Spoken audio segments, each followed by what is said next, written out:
Bab 540. Cepatlah datang untuk menolongku. Erik lalu berkata dengan nada dingin, akan aku berikan waktu selama 5 menit untukmu. Jika kamu tidak menjawab pertanyaanku, maka aku akan langsung menghancurkan jiwamu. Setelah mengatakan itu, Erik pun berdiri di sisi lain sambil menunggu jawaban dari Jimmy. Api spiritual itu membuat Jimmy merasa begitu kesakitan dan ketakutan. Jika jiwanya hancur terbakar, maka dia juga tidak lagi bisa bertahan hidup di dunia ini. Saat ini, Alexander sedang berdiri di sisi lain sambil menatap semua adegan ini. Dia lalu berkata dengan suara yang pelan, ilmu sihir apa ini? Ilmu sihir ini bahkan bisa memperkuat fisik seseorang secara paksa. Dari mana Erik mempelajari ilmu sihir ini? Dia mulai merasa kalau Erik sangatlah misterius dan Erik sepertinya mengetahui sebuah rahasia besar yang dapat mengejutkan semua orang. Semua orang yang sedang menyaksikan adegan itu terlihat sangatlah semangat.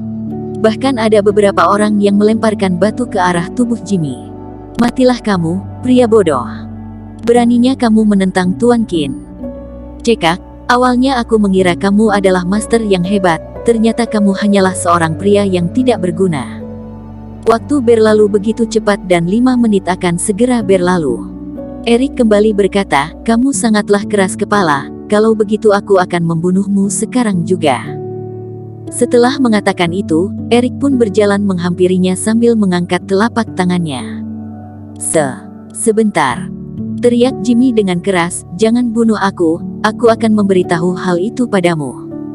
Erik lalu menurunkan tangannya dan berjongkok di sisi Jimmy sambil berkata, katakanlah. Aku hanya bisa mengatakannya kepada kamu seorang, kata Jimmy. Erik mengerutkan keningnya sambil mengangkat tubuh Jimmy dan berjalan ke sebuah tempat yang sepi. Dia lalu berkata, katakanlah, di mana mereka? Jimmy tidak berani menyembunyikan hal ini dan langsung memberitahukan keberadaan organisasi Tongfang kepada Erik.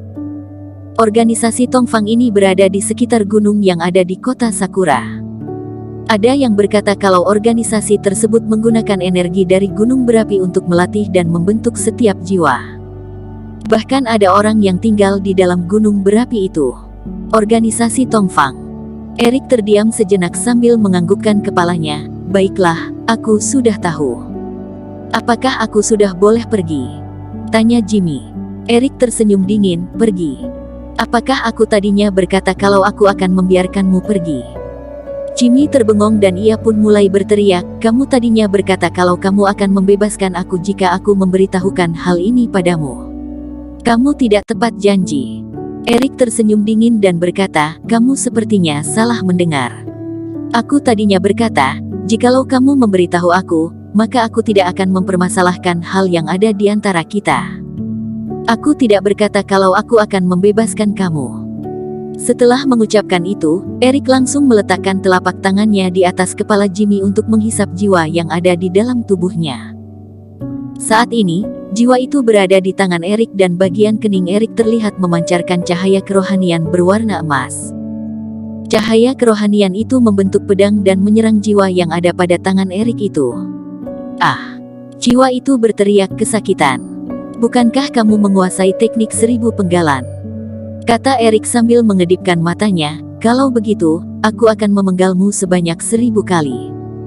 Kerohanian Erik membentuk pedang dan melayang di udara dengan tanpa henti.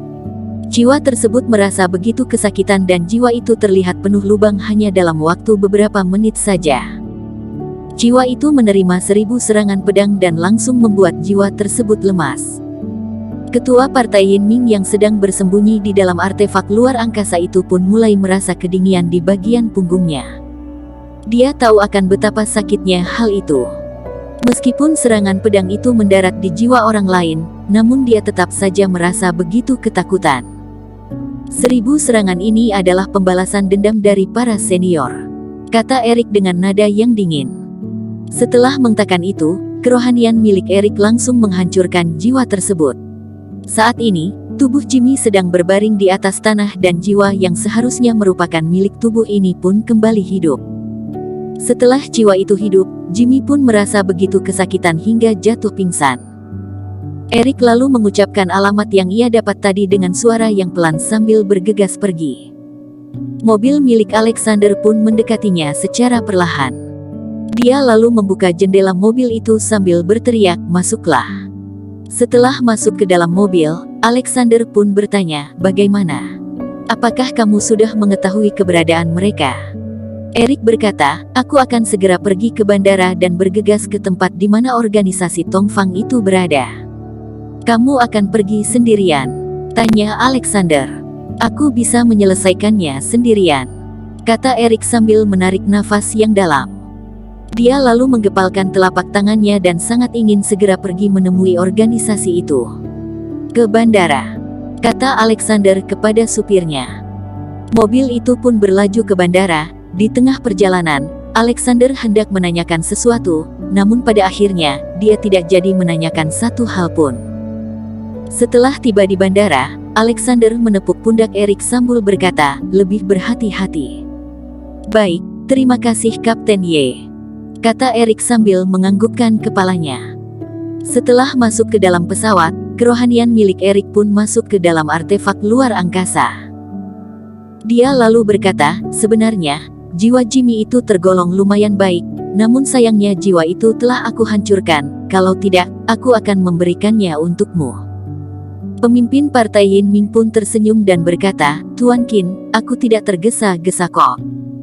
Anggota organisasi Tongfang ini pastilah tidak sedikit, aku akan memilih jiwa baru untukmu nantinya," kata Erik dengan nada datar, namun perkataannya itu membuat pemimpin partai Yin Ming merinding. Terima kasih Tuan Qin," kata pemimpin partai Yin Ming dengan nada yang pelan. "Organisasi Tongfang memiliki ratusan anggota. Utusan Dewa, ini adalah kumpulan dokumen terbaru," kata seorang pria kekar bertato terhadap seorang pria berbaju putih. Pria yang dipanggil dengan panggilan "Utusan Dewa" itu melirik ke arah belakang pria kekar itu.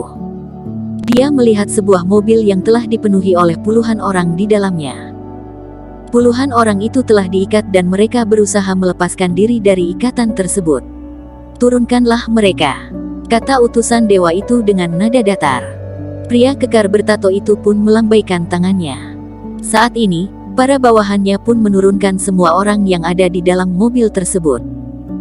Setelah turun dari dalam mobil, Bella pun berkata dengan penuh amarah, "Lepaskan aku, kalau tidak aku akan membunuh semua keluargamu." Pria kekar bertato itu mengerutkan keningnya dan langsung menamparkan wajah Bella.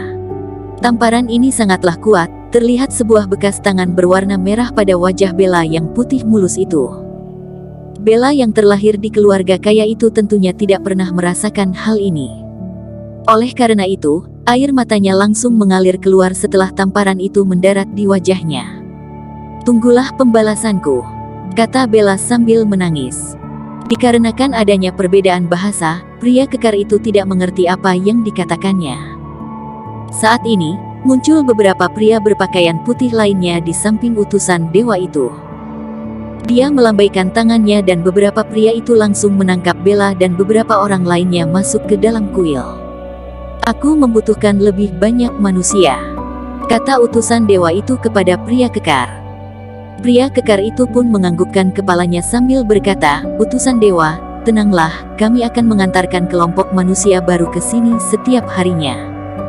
Utusan dewa itu pun melambaikan tangannya sambil berjalan masuk ke dalam kuil. Bella dan beberapa orang lainnya dikurung di dalam sebuah penjara yang gelap dan dia tidak bisa melihat apapun di dalam sana. Kondisi ini membuat Bella semakin merasa takut. Dia pun menyusut di sudut ruangan sambil berkata dengan pelan, "Erik, kamu harus datang menolong aku. Aku tidak ingin mati di tempat seperti ini." Bersambung. Terima kasih telah menonton video ini sampai akhir. Jangan lupa subscribe dan nantikan kisah episode selanjutnya hanya di Novel Story. Salam.